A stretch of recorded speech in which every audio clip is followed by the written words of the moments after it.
Hi, my name is Tenley Harden, and I'm going to show you how to teach your students to write and read poetry. A couple ideas that I have are here listed on the board. The first one that I love is the poetry magnets. I place these on my whiteboard in my classroom, and it's a consistent way for students to come in and create their own poetry during their free time. The second thing I have are various poems on all my walls, especially during the Poetry Month. This is a way for them to, when they're just kind of doing stuff in the classroom, they can look up and see a poem. And it helps with just recall when they're seeing poems on the walls. And it also, they know that on a consistent basis, we're going to be studying poetry. So that leads me to Poetry Month. During Poetry Month, we study various types of poems that are on the wall, of course, but also poems that we read and write.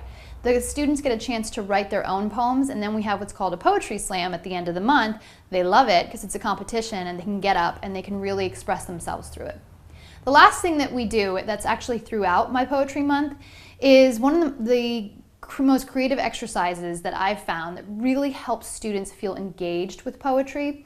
I choose usually a few poems that I feel like sync up well with lyrics. The one that I've shown here is The Lady of Shalott by Alfred Lord Tennyson, and that syncs up well with No Air by Jordan Sparks and Chris Brown. We play the song in the classroom, then we analyze the song as well as analyze the poem, connecting the two. So this is going to help with students who are musically intelligent, who are linguistically intelligent, but who also need to feel like there's a connection, that there's relevancy. And we will actually go line by line to compare them. Finally, we will also build our own poems by using lyrics, using our own creativity to shape those poems. And at the end of it, usually by the end of Poetry Month, we have an entire scrapbook of poems that we can share with the rest of the class.